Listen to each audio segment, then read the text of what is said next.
the only talk radio show that takes you along with host and age explorer Rod Gantos on his continuing journey of discovery into life's challenges, opportunities, options, and all the latest and greatest things that come with getting older. The Raad Life is brought to you this week by Your Home for a Lifetime, a company dedicated to empowering you to stay safely, independently, and comfortably in your own home. And now here is your host, Rod Gantos. What is happening, Paul? Are you there? Is that a question? Yes, or? what's happening, Paul? Like, what's happening, Paul? What's happening? What's up? I just want to know, don't you ever bring any ugly people into the studio here? I'm on a petition for all the ugly people of the world here. We need more ugly people on this show. Ugly people are people too? That's right. Tell me, hashtag That's ugly right. people are people too. Me too. People. There is no ugly people. They're just underappreciated and non-understood people. Okay. And I will say though, he did ask that question when these ladies walked into the room earlier, and I said, "What are you talking about? I have that already covered. You're here."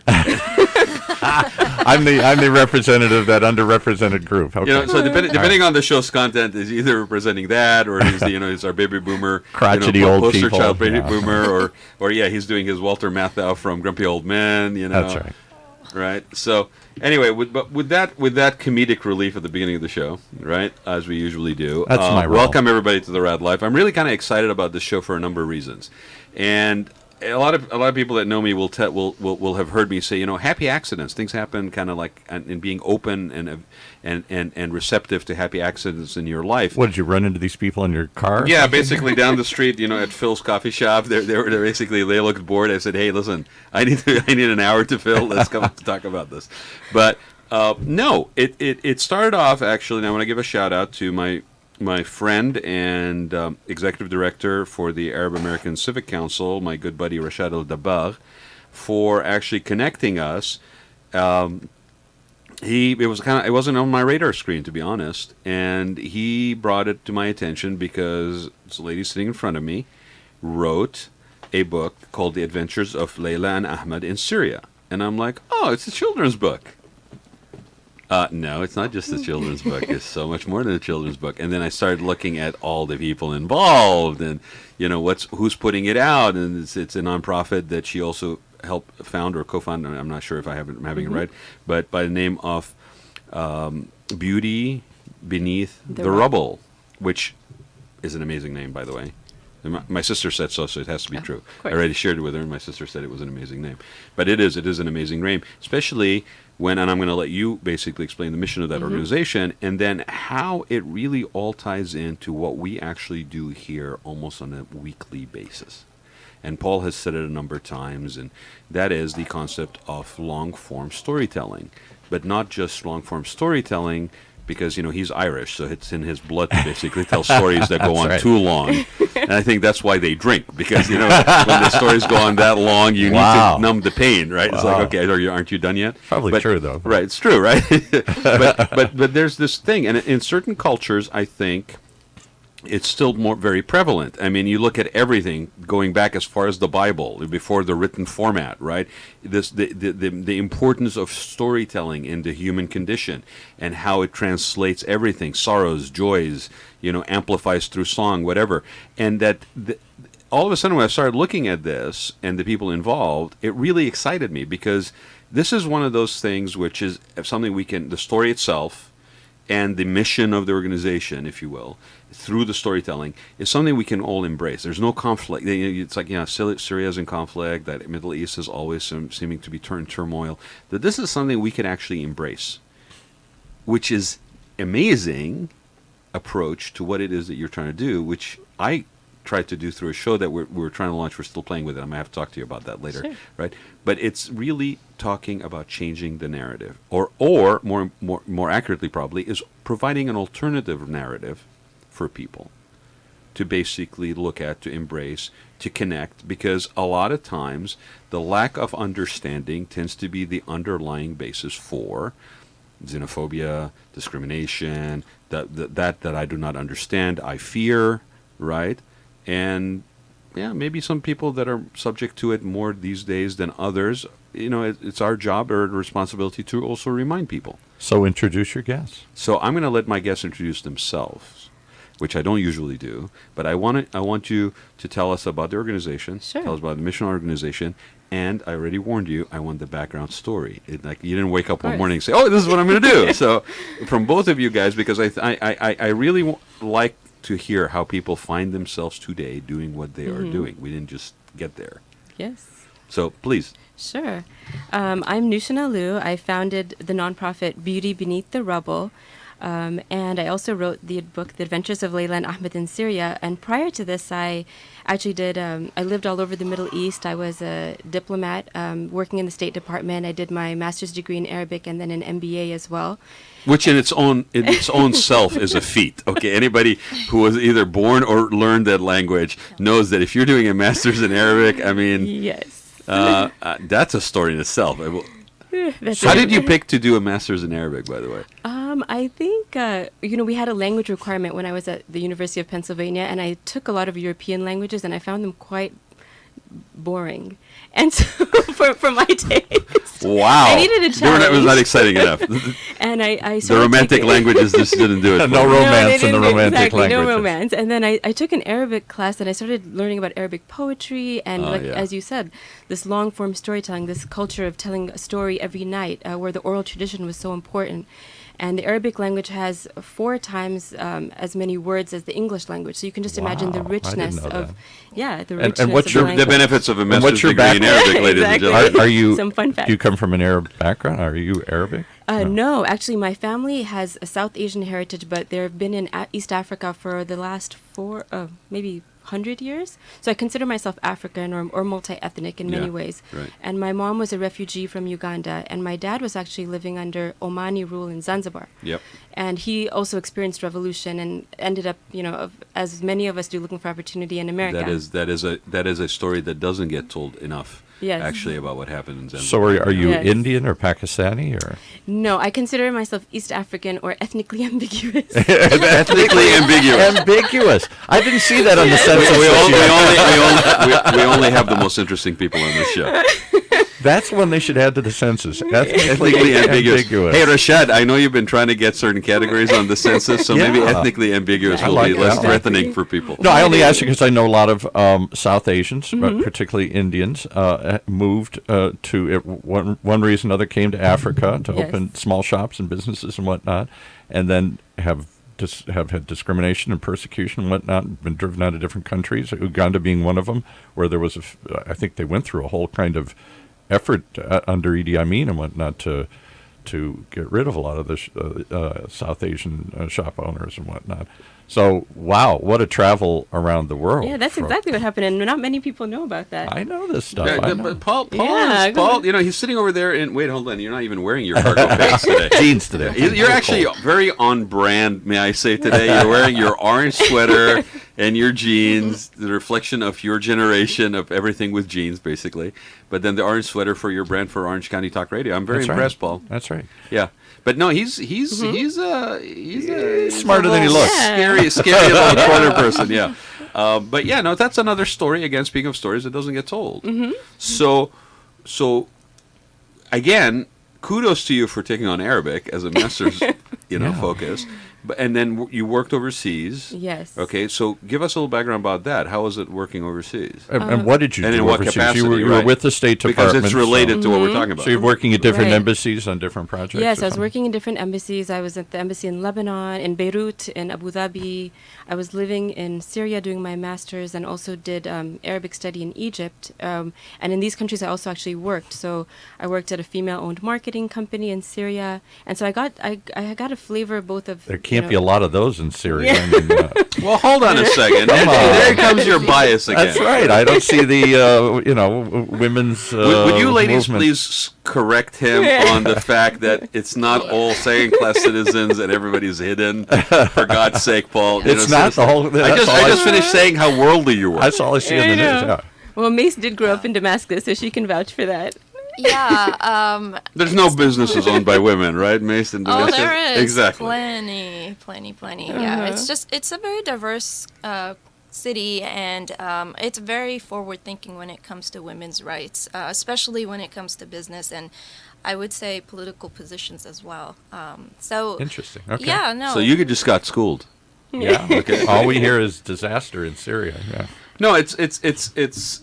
I'm glad that you guys are here because that is again part of the the need for an alternative narrative, Yep. right? Yeah. Exactly. And you also relevant to the book.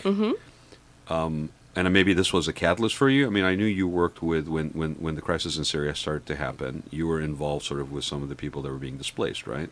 Yes. At that time, I was doing my MBA, but what happened is the year before the crisis, the students, some of my fellow students, asked me to lead a trip to Syria.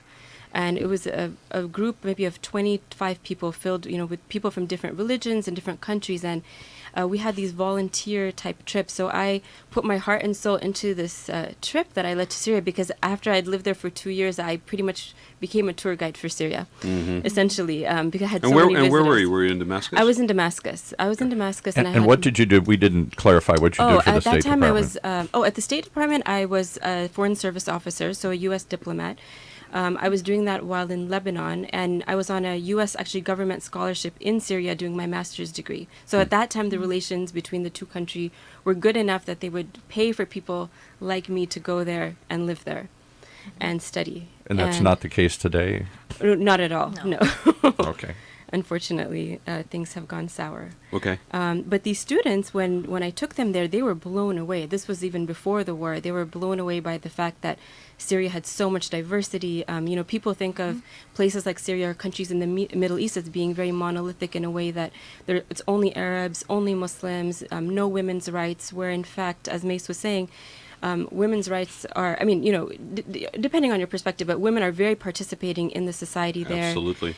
There's so many different races, ethnicities, and religions. One thing that really blew people away was that one of the only towns that speaks Aramaic, which is the language of the Bible, is in Syria, and and they even are allowed to teach in elementary schools in Aramaic and preserve the language of the Bible. Right, because it's a local culture that they're preserving. Exactly, and exactly. Yeah. And so things and people like that forget that the Bible was originally written in several languages, not just Greek, but it was written in Syriac and Aramaic. And Aramaic, exactly. So I think things like that really, when people came back, their own perceptions were changed so much, and that stuck with me for a long time.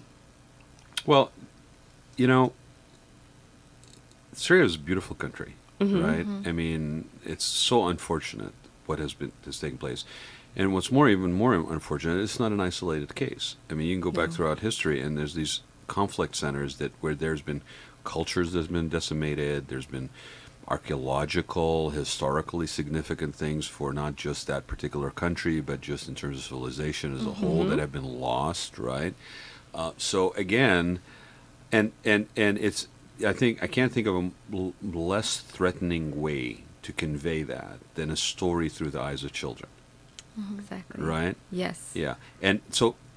Well, first we got to introduce the other guest. She's sitting here quietly. I want to ask, and either one of you guys, Mayssa, you can take this if you want, but before I think we go there, is relevant to the nonprofit that you set up, right? Because what is the mission of the nonprofit specifically? The mission is to change the narrative of places we associate with conflict. So when you turn on the news and you hear Syria, Iraq, Yemen, Ukraine, all you think about is war, destruction. I think you would think if you flew over there, there would be nothing to see. You'd be shot at, yeah, right. Exactly, you'd be shot at. There would be no life. Whereas, I traveled to Ukraine during the war, during the annexation of Crimea, and life goes on in all of these places. They have no other choice. They have no choice. They have no other choice. I mean, Yes. I had family in Lebanon when it was all going on. My grandmother was there. I find it really kind of ironic, and I don't know that it is something that is necessarily...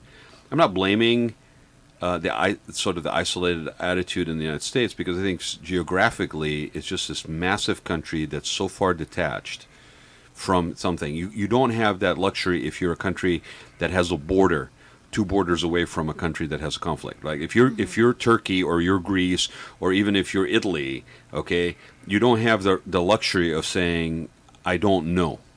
You kind of have to know. Like growing up in Kuwait as a non-Kuwaiti, there was a war going on with Iraq and Iran across the border. We were still living there. It wasn't really something that touched us. But I can guarantee you that if you ask somebody that was basically all the way over here, the reaction would be, "Oh my God, that's not safe." I mean, I'm Exactly. planning to travel shortly here this month, right? And I'm going through to London to Amman, to Jordan. Okay, Amman, Jordan. Okay. I mean, like, what are they? Like number one, number two on the list of favorite countries in the United States, right? I mean, it's like Amman, Jordan. Okay. Yeah. I cannot tell you how many people have said to me, "Is it safe to go there? Yeah. Of course.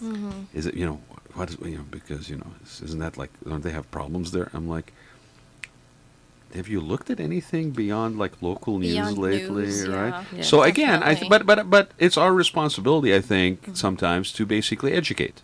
Yes, and like my dream is when someone hears about Iraq or Jordan or Lebanon, they would think, "Wow, what a beautiful place with an amazing history," versus, "Oh no, is it safe to go there?" Well, I think historically that was the case, even with Europe. I mean, there was a sort of a romanticization of the Middle East by Europe, and there was this sort of the grand tour and all the locations and maybe it was the pyramids and Iraq, the bastion of civilization, the beginning of of civilization. Yeah, and I've told Paul this many times, but I guess it doesn't sink in. Yes, my grandmother, when I was growing up in Iraq, owned a business where she employed 3 or 4 women, and they basically copied everything, or improvised on everything that was basically high fashion from magazines, right? Yeah. And she ran it out of her business, out of her home. So yes, no, women are absolutely integral to all. I mean, places like Syria, Lebanon. It's not all the same from one country to the other. But clearly there are places like Saudi Arabia and others where that has not been the case. I mean, maybe they still have businesses, but where some of this perception isn't completely misplaced here. I mean, there's definitely a challenge for... Yeah, but you don't paint the whole West Coast with what happens in North Carolina, do you? Yeah. That's true. Right, so you're saying that... Or claim everybody has the it's not same a- social skills as people from New York. I mean, Exactly. you don't. It's interesting. I think it goes back to that thing of the unknown. It's unknown, so I fear it. I try to Yeah. put it in a nice little box, and we have. I will own it. I think we, as people from certain from the Middle East, we have basically acted for a long time like, well, why are we misunderstood?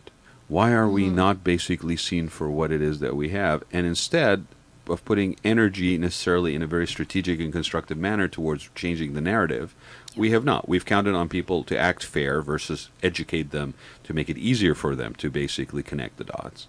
Exactly. So, Mace, how are you involved with this? So my role is a creative director and also a brand strategist for Beauty Beneath the Rubble. So I also took an active role in designing the book. So designing the book from a narrative storytelling, and then also like taking a look at what we needed to include as a brand and as a whole. So how do we talk about this story between those 2 youngsters, and also figure out how do we talk about this story in a way that is universal to all. And give a little synopsis about the actual story. The synopsis is that it's a historical and a cultural storytelling that helps children go through the different parts of Syria by understanding what the landmarks represent, what is the diversity about, and also what kinds of languages are in Syria. So it has like this very adventurous Wait, they're not all the twist. same language? No, not at all. So that's what's interesting, is that it is a diverse book. It touches upon a lot of different backgrounds that are in Syria. And we wanted to surface that as part of the culture of Syria. You could almost call it like their trip through Syria, right? I mean, you're seeing it through their eyes. You're seeing it through their eyes, Yeah. the different areas that they go through and the different experiences also. So, Yeah. so how did this come about? Because I know that the nonprofit, and by the way, since we're talking about it, whoever wants to do it, but let's give both the nonprofit website and then also Mace, your website, so that people can follow. So Sure. let's do that. Sure. The website for the nonprofit is beneaththerubble.org. And over there, you'll find a place where you'd find more about the book and a place to purchase it if you're interested. It's a great book. So and then before Mace, you gave your website. I'm just curious. So the nonprofit is called Beauty Beneath the Rubble. Why is the website Beneath the Rubble? It's easier to write. It's very long. I knew that, We had right? a problem It was like, no, I knew that because people are like, that's too long. That's right? too long. Quite a I'm like, mouthful. Yeah, Yeah. So that was Yeah. there was a genuine decision to do Yes, that, right? exactly, yes. Because I'm sure that Beauty Beneath the Rubble is available. Yes, even that is it's a long title, but it shows you have to balance between conveying the message of what you're trying to do in your nonprofit and then making it easy. Well, I'm glad you didn't call it BTR. Yeah. I mean, like and then Mace, give your website My website is maysarafi.com. and spell it for people. So it's MAECESEIRAFI.com. Okay, First and last name. and you are in the branding business. Yes, basically. branding and brand And strategy. how did you come to the project? How did you? Yeah, how two did meet? you guys connect? Actually, through Rashad. Oh, I had Rashad. seen- It's all Rashad's yeah, fault. this is how we Rashad. met. And I'd seen some of her work that she had done for a couple of other organizations. And when I knew this is what I wanted to do, I contacted her. And do you have any connection to Syria or to that area? I tried to travel as much as I could. I have been there. The last time was 2010. But my family travels almost every 2 years. And your background is what? I'm Syrian. You're Syrian. You're Syrian. From Okay, what that's part what of I Syria? Damascus. From Damascus. Yep. Okay. Yeah. So it's interesting, and because your nonprofit, you set up just recently, right? I mean, Yes. how many years ago? 2 years ago, when with the beginning of this. So the book was the catalyst to the nonprofit. The book was a catalyst to the nonprofit. Yes. Okay, so you wanted to tell the story. You wanted to tell it through the eyes of kids. Yes. You had personal experience being on the ground, had personal experience of having lived there. You probably saw also, and because I know the broadness of the mission statement, it's not limited to Syria. You have this sort of thing where it's kind of telling these stories, culturally connecting, amplifying the positive through the Yes. eyes of children's books, but it's Yes. really not limited to one conflict area. No, and I spent about 10 years living abroad, in many times in conflict areas. And what happened when I came back to the U.S. and I turned on the TV or listened to the radio, I was quite upset by the things I was hearing because it contrasted so greatly to what what you I knew in person. experienced. I mean, living alone as a woman in conflict zones, I only survived because of the help of the people around me who were locals, who were the same locals that are chastised in today's media. And so when the war began, that's when I realized I wanted to do something. I was quite devastated, by all the wars that have occurred. It affects me personally, and I started volunteering with Syrian refugees in Jordan and in Lesbos, Greece. And I had written, I remember one thing I noticed is how much people hated refugees when they met with them, aside from the volunteers, the way they were being treated. And these were people I'd seen living with dignity just a few years back. Yeah. And so what I realized I had to do something more. And I actually did one night. This was something that I was mulling over night after night. And I woke up one night, I think at 4 a.m., 3 years ago, and I said, I'm going to write a book. A children's book. It's non-threatening, it's non-political, it provides education, and what I want to do is change a perception. And this is how I'm going to do it. And that's how the idea Was there came about. anything at all that triggered that thinking for you, like that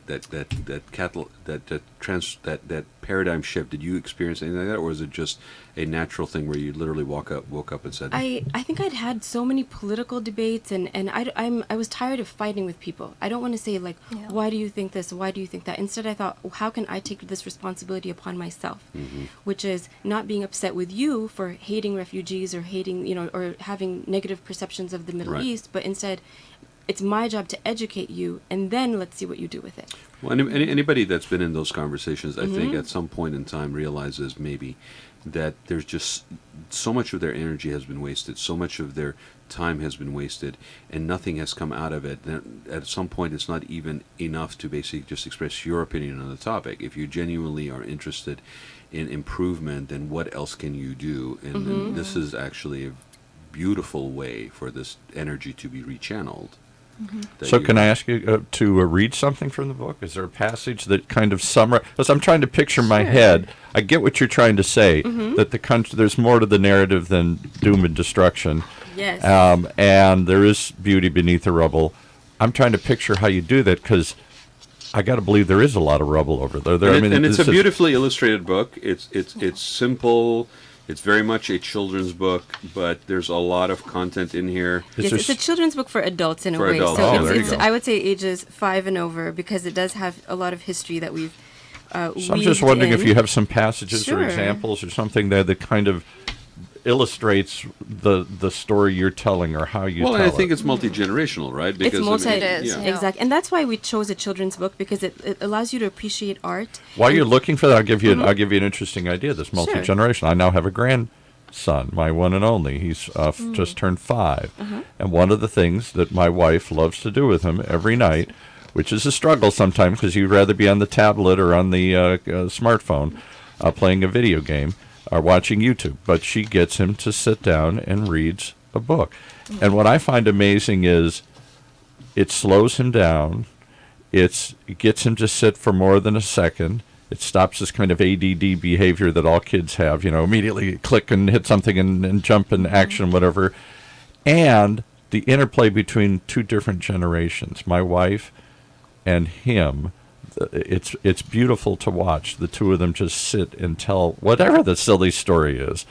But to watch the two of them, and she looks forward to this, and he kind of looks forward to it. You have to kind of force him to do it, but once he does, he sits there enthralled as she turns each page. And I thought, wow, what a beautiful thing to watch. So I can imagine grandparents doing this with their grandchildren. Yes. Here's where I came from. Here's a story you don't know. Well, and here's what's funny about what you just said, Paul, because how does the story start? How does shall I read you? The Well, passage? read us just because it's Yeah. it's interesting how these children actually go on to this journey, right? Exactly. Yes. How they find out that this is sort of what they should do This is or what what they they should want to do. do, right? So take a minute, slow us down, Sure. and read us a That story. might actually give Paul an idea of what Exactly. he can do. I'll read you a bit from the beginning, Yeah. and I'll read you a bit from the middle, and you can ask me any questions you have. Okay. Have you ever looked at a map and wanted to jump right into it? Think of all the places you would see and the adventures you could have. But that is not possible. Or is it? Although she was only 10 years old, Leila had always wished she could jump into a map and go on a wild adventure. My grandfather was the world's greatest traveler, she would say to her friends. He visited over 40 countries, and one day I will do the same. Leila would dream of the places she would see and the people she would meet, but she didn't want to wait to be grown up to do this. She wanted to go now. Damascus, Somalia, Mali, and Spain, China, Sri Lanka, Iraq, and Bahrain, she'd sing to herself. On the other hand, Leila's younger brother Ahmed was not like her at all. No, he loved to stay home, and if the family went out together, he would hold on tightly to his mama's hand while hugging his soft white blanket. Any thought of leaving home made him nervous. And so I would ask you, who do you think Ahmed represents in this story? Most of us. Exactly. Yes, Leila is the wild adventurer, and Ahmed is maybe the xenophobe. We or made a movie about this. It's called The Wizard of Oz, and all she does the whole movie is click her heels and want to go home. And it's also second child, first child dynamics too. Exactly. It's really Yeah. funny, yeah. Exactly. Yeah. Yeah. So that's how the story unfolds. They do end up finding themselves in Syria, and I'll read you one of the passages. So can I then. stop you now? Here's a question I've Sure. always asked. I know many examples in my family and in my friends' families of both of those personalities. Mm-hmm. What is it born in you to want to see the world? I grew up in the Midwest, and the whole Midwestern ethic is stay home, stay near, do what your dad did. Let's just follow the tradition. Like it or not, you're going to live down the street from your parents, and you're going to do the same thing your parents did. And leaving is awful, horrible. I came to California. Well, sooner or later you're going to come home. You're going to smarten up, and everybody comes home sooner or later. We're all salmon, and we have to come back home sooner or later. What is it that brings? Why do you think those two personalities exist? And there doesn't seem to be a middle ground. You're either one or the other. You're either all in, I want to see the world, or you're all in, I don't care about the world. Well, is that really? I mean, is that really an evaluation of the situation? Is that really a reflection of human condition, or is it really? I mean, you could argue that people are pushed to do certain things, right? Like to move outside their comfort zone. Well, anthropologically, we do have, some of us have genetic markers that make us want to explore. Yeah. Okay, that's what I'm getting at. Because Because I know I was harder, that explorer. I wanted to go see, and Yeah. everybody around was like, "What are you, nuts?" So I see so many that my daughter doesn't really care to see any of the rest of the world. Just why? Here's their question always. So if you flip that on it, if you flip that though 180 degrees, Paul, it's interesting because you could ask the same question relevant to people that are displaced, people that are pushed outside of that because they don't have that affinity, they don't really want to. Yeah, they didn't want to go. And yet the assumption sometimes when we look at them that are dealing with this, it's almost like as if, oh, well, they're doing this on purpose. They're like I can keep thinking of people that we're always accusing of basically just immigrating illegally or refugees, and it's like if we are 50% of that population that's displaced really would have rather do anything but be displaced. Right. But are we really dealing with them with that reality and understanding, or do we deal with them as if it is like it's they're being put upon us for having been displaced? Yes, like I know my mother, she was in Uganda when she was given 24 hours to pack one bag each, and leave the country. Yeah. And they were But she very was looking happy. forward to that. Oh yeah, I mean to go to Canada from a nice tropical environment to freezing cold Canada. It's not what she wanted. Right. I remember they had secondhand clothes. They went from an upper middle class life to one of secondhand clothing, working in factories, hanging their clothes out to dry and finding them frozen when they came home. Yeah. I mean just little things. Yeah, my grandparents on my father's side were displaced in 48 between 48 and 50 out of Palestine. It was like, everybody's Muslim there. No, we were Greek Orthodox, and my mother's Catholic, and we were displaced, and they literally had to flee across the border from Haifa, which was an international city with multiple religions being honored there, and we had to flee across the border, and there was some snipering happening, and it wasn't from Arabs. Snipering happening that was happening at my grandmother and her at that point 5 children. Basically with nothing but bags and trying to basically make it across the And you said something a long time border. ago. You don't talk about it very often. I don't know why, but it's an amazing story that you've told just a couple of times on the Raad Life about your grandparents and how they had to move from country to country because even within the Arab community, the assumption was, well, gee, we're Arabic and we'll find a place in another Arabic country. They weren't too thrilled. Well, that wasn't that. I mean, my grandfather, I'm sorry, I'm digressing off the topic here, but my grandfather basically and his brothers were involved in the accounting business. They were successful in Haifa. It was multi-generations of being there. They were displaced. My grandfather basically had to leave earlier, as my grandmother and my father and his siblings basically were seeking safety with family members in Jaffa or Jaffa.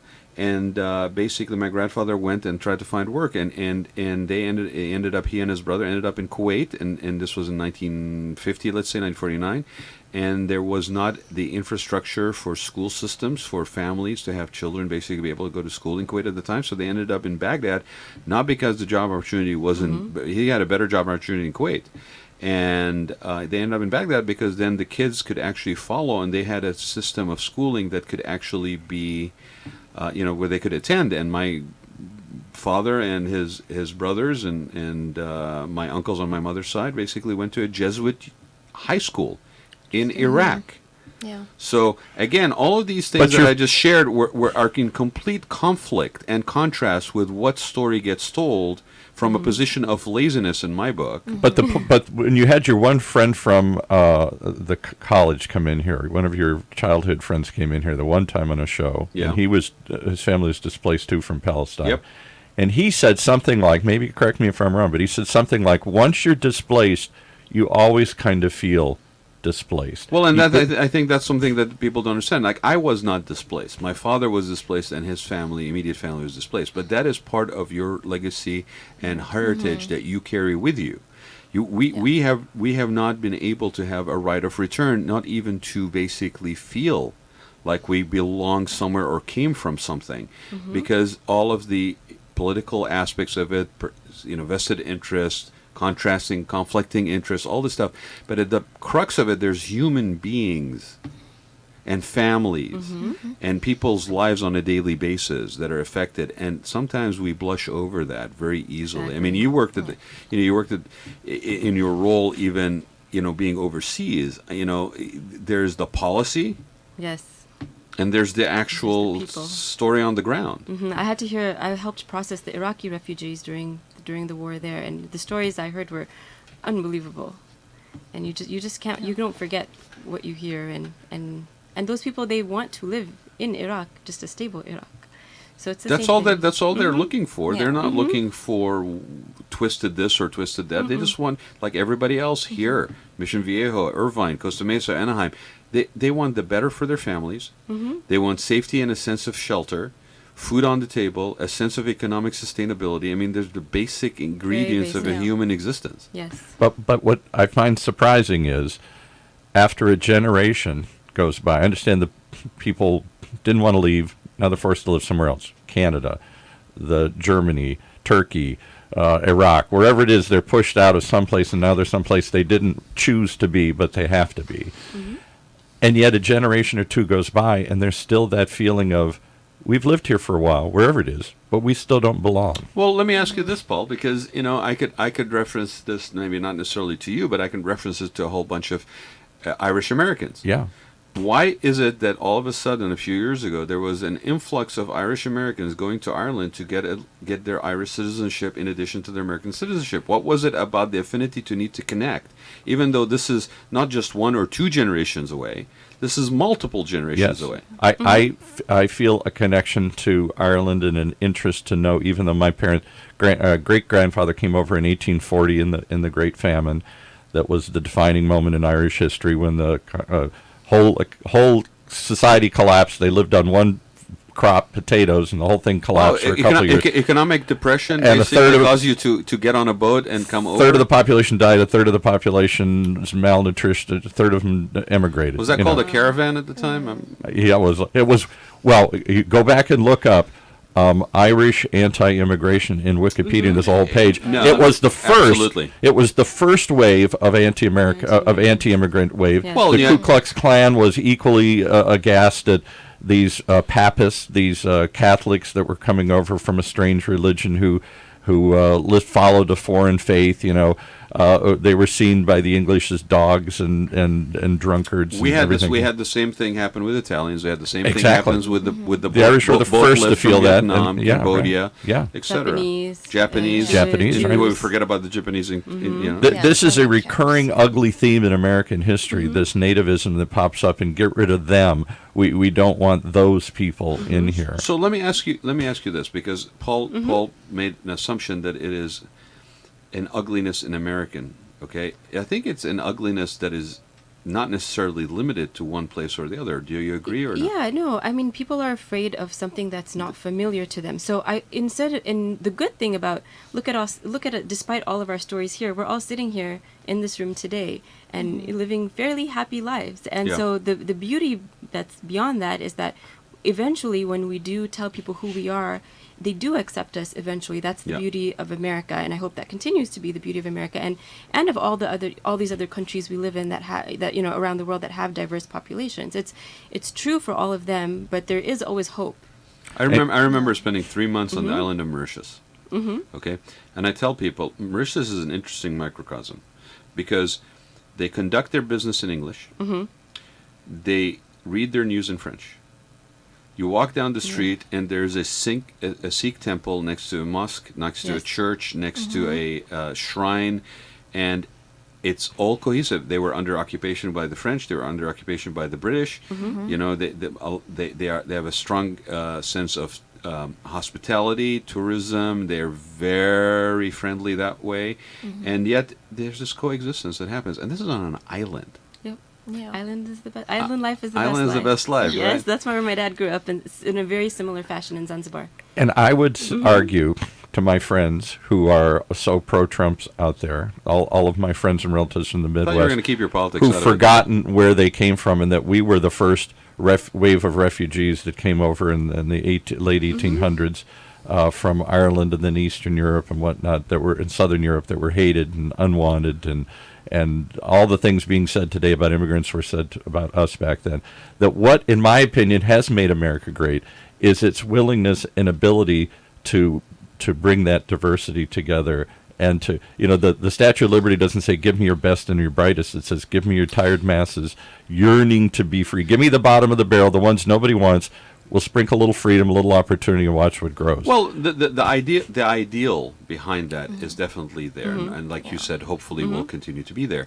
I think sometimes we forget that it doesn't just happen, and that we actually have to be part of what makes it or helps it along the way. Yes, it's And our responsibility, in my opinion, to help other people understand who we are and why they should like us. Right. But to also Because add we're to really that, very likable we're once all they get to us. immigrants. I mean, we're all immigrants. There's no such thing as American. I mean, Yeah. Native Other than a small Americans- group of Native Americans that were Exactly. here, So they were we're all all immigrants. immigrants. You know that Right. it's funny, and terminology is important. Speaking of storytelling Yes. and language and narrative, Yes. right? Terminology is super important because in the United States, I remember from day one, the way that this was described was that we are a melting pot. Yes. Interestingly, and only when I traveled to Canada did I realize that in Canada, they don't refer to themselves as a melting pot. They refer to themselves as a mixing pot. Okay, the word mixing versus melting, it's the same Oh. friggin' letter that starts the word, but the meaning is so different. In Canada, at least in metropolitan areas like Toronto, Vancouver, and places like that, the mixing pot analogy is that it basically doesn't kill the specific flavor of every ingredient that is in the recipe. Yeah. Okay, a melting pot makes an amalgam out of everything that goes into the pot. Sure. And so it's an interesting, words mean things. This is They just do. a Yeah, of one course, word they do. difference starting with the same exact letter. But now I'm not saying that Canada basically, they espouse to that, but maybe they don't necessarily achieve it every single time. But it's an interesting thing. Like I wonder what it would be if we actually just changed the narrative of how we refer to the people and the different threads that makes the fabric of America, and we start talking about it being not all making a stew, Right. but actually where I can still taste the flavor of the different ingredients. I mean, anybody who eats and has a discerning palate will tell you that in the case of a meal that actually I can taste the ingredients of the meal, that is going to be a much more positive experience for me than one where it's just a bunch of glub that all makes Pureed like a baby parade food. like a baby food. But So, that's hey, the way- America, stop eating baby food parade cultural diversity. But that's Okay, the- start wanting the ingredients to be flavorful enough to tell what they are. But that's where I grew up in the Midwest. It was bland. If it wasn't bland, if anything that wasn't bland was bad. It was all supposed to be just, craft cheese. It was all supposed to be tasteless, and spice was bad, hot was bad, unique was bad. Well, even the Midwest is changing, Paul. It really has. So go ahead and read some else here. the rest Read part of sure. it, and then I Yeah. want to switch a little bit about the importance of storytelling. Sure. I'll just read you this a little paragraph. Yeah. Read me a story. Okay. As they headed in the direction of Damascus, Leila and Ahmed traveled up and down hills until they came to a large mountain. "This is Mount Qasyun," Leila said, reading a sign on the path as the camel let them down. Both the children smiled as they remembered stories about this mountain. It was one of their favorites and their grandpa's too. Together they recited a rhyme they had memorized from his stories. "Approaching the city, I climbed Mount Qasyun, gazing across in the light of the moon. They say great prophets once stood in this place, admiring the city across time and space." And that is the story of the cover, as you can see here. And this is something that many people from Damascus do on a daily basis. And so, did they wander the world? How do their parents just say, "Go ahead, take a camel, and off you go"? No, Or- No. there's an element of Here's a, magical here's, realism. here's a credit card. Yeah, Here's a exactly. credit card. There's an element of magical realism here, and so I'll let you read the book to find out how they got there. And they wander the entire country, or do they wander? They end up wandering to a lot of the country and seeing many of the diverse sites around the country. And in the process, they learn what you're trying to teach us, that it is a diverse place. It's not what you think it is. It's more and than it's you beautiful. think it is. And the fact that beautiful. it's beautiful and has so much history, why should we care about Syria? It's and it shows you that. Well, the thing that I found also kind of touching is that, Leila basically is a little naughty. She goes into her, but that's She's a secure. strong That's why. Is that what you were drawn to here, you naughty boy? I'm always drawn to strong females, but no, she actually basically goes in and rummages through some of the stuff that's in her mother or parents' room, and there's a chest with some notes and writings and stuff like that from her grandfather, and she comes across one, and makes her realize that she's just like her grandfather. Yes. Right? And it's a note that says, "My dearest grandchildren, I'm so proud of you. Now it's time for you to see the world too. I've planted some clues to lend you a hand. They lead to a gift in a faraway land. Begin at the castle to find your first clue, and know that my blessings will travel with you. Okay? Wow, that's magical. Here's a I like hint. that. Look for a helping hump. Yes. Okay. So again, in this story, there's also sort of this treasure map component, Yeah. this journey, this quest kind It's of a component, quest. way in, right? So it's really wonderful. So with that being said, and thank you for reading. Yes, sure. Okay. It's always good to hear Just it a in the quick voice of the question. author. Yeah, Do you know? right. Do you know who Ibn Battuta is? Yes, I know who You Ibn do. Battuta is. How about? I Yeah, I'm don't old know. enough to know who Ibn You know Battuta Ibn is. Battuta. I don't know. He's actually a traveler that traveled more than Marco Polo. Yeah. But he's kind of been brushed aside by our narrative here. And so I wanted to bring him back because he's one of my role models. Ibn Battuta, yes, was a Yes. very, very known traveler, Yes. documented a lot of his Explorer. travels, explorer. Yeah, he wrote the first travel journal in our What, known times. what period was this? What? In the 1300s. Okay. Yeah, he was a Berber from Morocco and traveled all around the world. They say he actually had children all around the world as well. Well, if you're traveling all around the world, you got to occupy Well, you yourself might be somehow. descended from one of them here. You're No, ethnically I am ambiguous ethnically here. ambiguous. Ethnically You never know. ambiguous. But I want to. Okay, so let's switch gears for a minute because in this day and age, right, everybody's attention span is very short. We're digesting content in a different manner. You've chosen it in a book format that Yes. requires actually somebody flipping pages, right?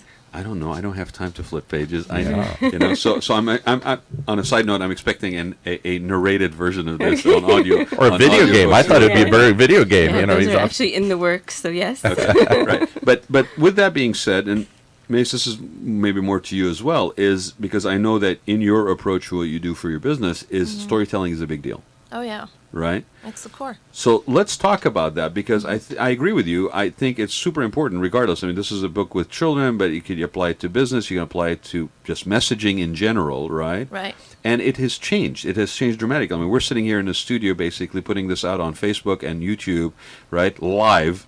Talking for an With- hour. without Yeah. having to have gone through a big, huge building with large machines and all this stuff. I mean, the cost of entry to digital content development has become very easy to do, but that doesn't mean that the quality of the content is necessarily Because we've lost the art of storytelling. We crave it. Brands are trying to rediscover it. Tell us our story, your brand story. Tell us your So what- origin story. But we as a society, in my opinion, have lost that long form narrative storytelling that goes back. But we have generations. we have an opportunity now because of the way we digest information Yeah. to actually be exposed to that, Right. right? So share a little bit with when you basically approach, and we can use this as an example, but just in general, okay, what is your philosophy in terms of digital content development and when it comes to storytelling? I think when it comes to digital content is if we want to take a look at what the core of the story is and see how we can branch it out into so many different topics, whether that be an Instagram story, whether that be something on a blog page, which is something that you're always counting on all the time. Whether it's interviews with certain types of people who find an affinity with the story, the families who have been reading this book, what is the story? So the story So is the personal pretty much, share in terms of impact. yeah, so that becomes part of the brand story for this extension of the book. Sure. So how are parents and their kids reacting to this story time with their children? I mean, in the case of immigrants, it's one thing, but it's also another case with families who are second generation, third generation Syrians living here whose kids don't know what Syria is. Right. So how does that story pan out in a way where it defines the book in a whole different kind of category, where it starts to transcend not just what Leila and Ahmed are about, but how do characters start to relate to real life characters in the real world? So it has very much different components. Like you said, this could translate into social media very easily. This can translate into a video game. This can translate into a narrative, like just narrating the story in general. Well, like So- almost every touch a point. town hall share almost of how it has impact. You could have joint sessions of where people read and share their thoughts on it. You can bring in people that are more recent refugees and basically have them share their reference. That's another added layer on this basic structure, Of course. right, of the story and the location stuff. And I noticed some of that already in the page for the nonprofit, where you are actually starting to already have subtabs and breakdowns of like more focused parts of the story. Yes.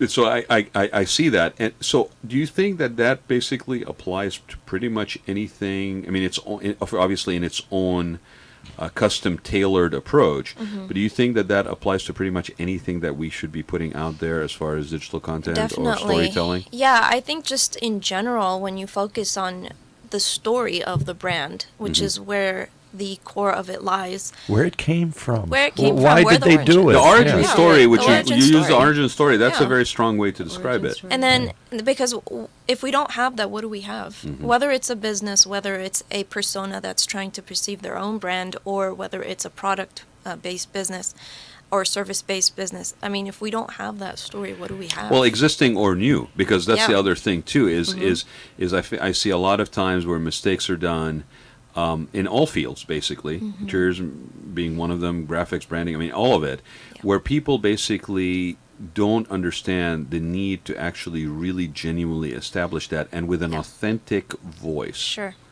not just a curated Yeah. voice. And what It I may- see, a curated voice may even be successful, but it will not be sustainable. what I see sitting in this chair day after day and trying to get people to tell stories or listening to them tell stories is stories are an incredible way to connect with people. You can tell me facts and figures all day, but what I'll remember are the stories. But- maybe it's because there's a shared narrative. Maybe it's a way to shared experience or that brings back something from my youth or my past. But whatever it is, stories connect with people. But you need to have They do. courage to tell that story authentically. yeah, it's Very got to be true. real. It can't be a fake story. You can't. I mean, you we've all sat in meetings. We've all sat in exchanges, conversational, even social gatherings, and heard people share. And you can tell a mile away when the share is not necessarily disingenuous, but the share is surface. The share is not really one that's welcoming deeper engagement. Okay, Sure. it's just small talk. Right? Can I give you the perfect example that it's we do business shows mostly, networking events.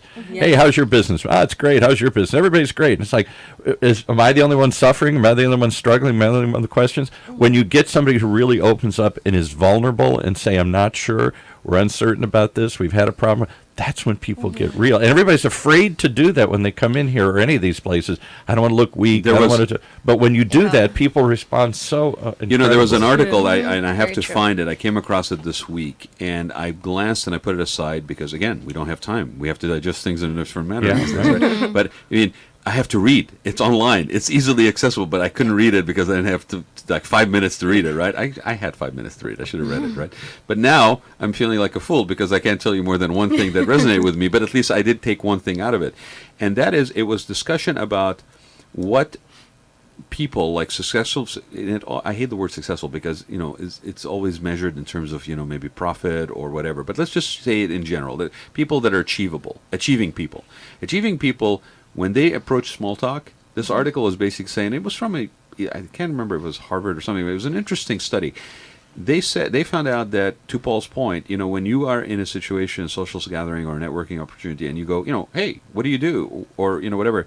No. The alternative of what they're saying people actually ask, and this is scary as hell, right? Hey, hi, how you feeling today? Yeah, right. Yeah. Totally. Oh my God! Yeah. You asked me how I'm feeling today. I have to reveal. Sensory overload. Can't do this. I can't let you in that close, right? Yeah, But yeah. it goes back to that thing we're talking about storytelling, and it's really engaging, It is, yeah. right? Connecting. It's the revealing. and it's human engaging, condition of yeah. needing to connect with people, but it requires courage, It does, yeah. Not which is kind everyone's of sad a little bit, right? That's something we deal with our clients too, is how do they open up and Yes. how are they able to get comfortable with telling their story, and what kind of roadblocks do we have to get through for them to feel comfortable. All the time. So See it all what? the So what time. do you think? I mean, is it just societal to a certain extent? Is it just, I've been there, opened up. Is it all of that It's stuff? a combination of things. It could be just people coming from different countries who think they have to have a certain image. It could be just something that comes from Good a point. specific point of view, as like maybe I shouldn't go too deep, maybe I shouldn't go that far. So No, they really don't want to know. maybe they don't want to know much about that. So Isn't that let's true? just They're just focus being on- nice. Isn't that true in human relations? When you meet that significant other and you finally start opening up, you're giving them the power to hurt you, the power. Yeah, You you're know, vulnerable. so You're And, being vulnerable. How Yeah. many of us even know the stories of our own families? One project Yeah. that we're working on, we have a very large extended family now, is recording the stories of our families. The living Can I give you an living history? We don't know much. Can I give you an example of that? For years, going back to my youth, I was fascinated in the story of my family, and almost nobody knows it. It's not that fascinating, but nobody could tell me what my grandfather's name was, or my grandfather's great-grandfather, what he did. So I started asking people through the years, and I encourage everybody, take this test as you go home. Take this as a takeaway from this show here. Go home and ask anybody you know, your friends, your family, what their grandfather's name was. Just their name, much less. And then if you really want to be bold, tell me the great-grandparents, just their names or what they did. But see, And Arabs I'm have gonna- an advantage when it comes to that. It's in our middle See, name. because we don't have middle names. We have our lineage is in our name.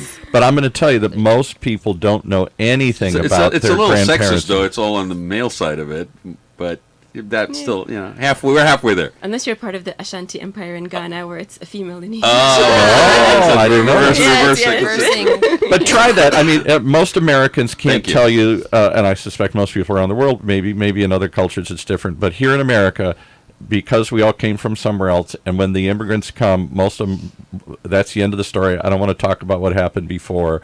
We're here now. We're Americans, and we're starting a new life, right or wrong, and it sort of starts from here.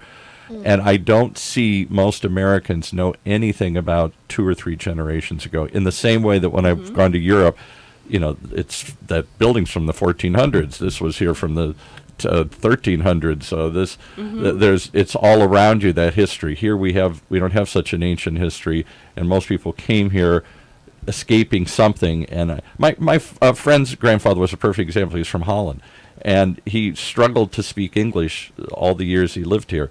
But he refused to let his grandchildren, my friend, speak anything but English around him. He said, "We are Americans now." You know, if we, go I ahead. was going to say, if we knew the history of our ancestors here, then we would actually build empathy for those around Yes. us who are now in similar situations. Exactly, right. Well, and I mean, we actually have a saying in Arabic that basically, loosely translated, says that those who forget their roots have no roots. And I think Okay. most Americans Those have who no forget roots. their origin don't have an origin, right? I mean, and it's sort of true. I'm not saying that you cannot own the positive in your origin and then also come to terms with the negative in your origin. I'm not saying that it's all rosy, but there is such a thing as heritage and history, and it's not so much about ego and pride, but if you don't have a sense of where you originate and come from, it becomes I think a bit of a difficulty to see the vision of where you go. It's like But an I'll give you identity just another crisis. example. So I've been on Ancestry now. I've been researching my. I mean, a lot. so Paul, let me just interrupt you. Okay, perfect example. If there was not such a hunger and an interest in basically having your roots, figure out where your roots are, where you came from, why would Ancestry have been Yeah. become such a success over the last But 10 but years? not everybody has the same fascination. Most of the people in my family don't have a fascination for. When I tell them the stories I've learned, they're like, "Okay, great. Who cares?" My grandmother was her father was born on a boat, fleeing the famine. He was born on one of these refugee boats. And what's amazing is most kids died on these boats because there's no sanitation, there's no doctors, hundreds of people jammed in a boat that's supposed to carry 30. And they call them coffin ships in those days, as I've learned. Yep. So he came over and he lived. Now, he was embarrassed of that story, apparently, and she was embarrassed of that story, so she never told me. I'd ask her as a kid, tell me about him. No, I don't want to tell you anything about him. So I go on Ancestry, and I find that I'm related to this guy who was born on one of these famine ships, and in Ireland, he's celebrated because so few kids live. There's a family museum, and there's a statue of my great-grandfather being held by his mother there, and the boat that he was on, because it was one of the few owned by an Irishman, has been recreated as an example of a good example of what could happen. Yes, it's a positive story A positive from the Irish story. coast. So, and we actually got contacted by authors, and we were invited to Ireland to go see this. And I thought, I grew up ashamed of this. My grandmother, my mother, everybody was ashamed of this story. Sadly. All they wanted to do was forget it. And there, it's celebrated. They see it in a Let me ask different you way. something, Paul. How many shows do you have on this station? About 20 some. Okay. 20 plus. How many of the people that basically you see on a weekly basis in this studio in such an intimate setting actually know that about you?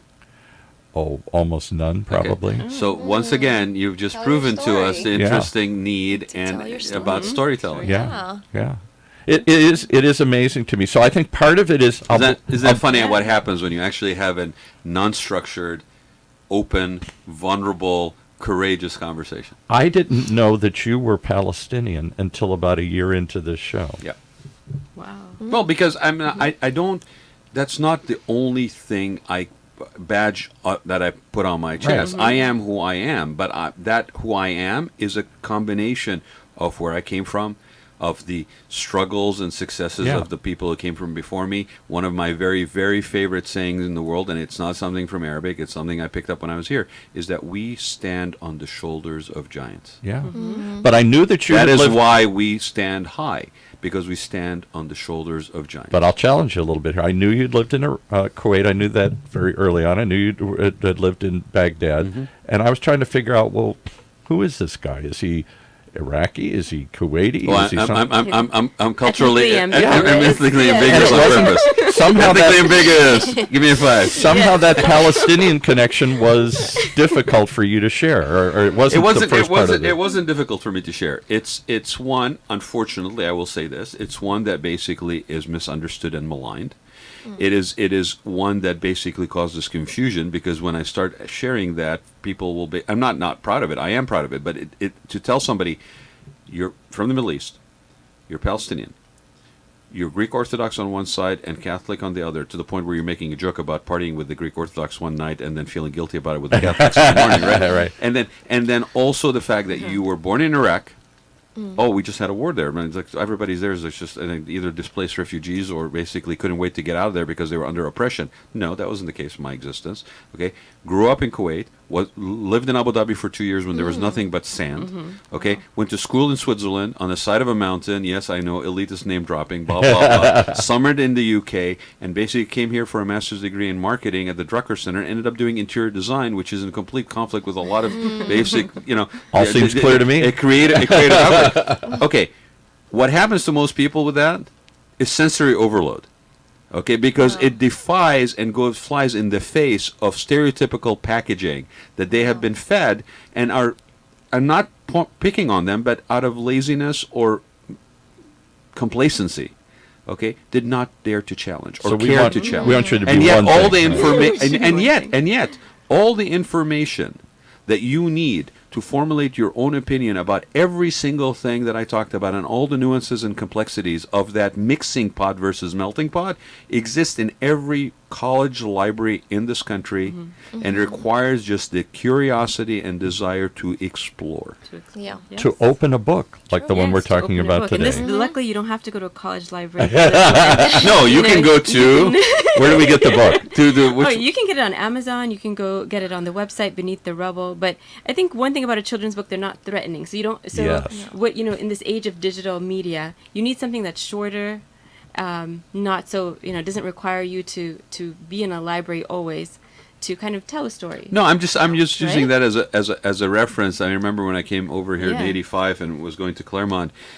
All this information is available. Now at the time Yes. we had to go through like index cards to basically find it. Right? Don't go there, Paul. Okay, but it things these days are even closer. You can just Google, You and can you'll have Google. more information. That what you need is the skill set to discern information. Yeah. And the curiosity to learn more. Curiosity. Of course. Always, and the name in the title of the book by the most interesting man in the world when he wrote this book is basically says stay Stay curious. Stay curious. I love that. and Very always true. always explore. Well, thank you for exploring with us. Give us the name of all this stuff again here. Spell it all And the out so websites. people can Yes, find sure. it. The website is beneattherubble.org. So BENEATHERUBBLE.org, O-R-G. The book is The Adventures of Leila and Ahmed in Syria.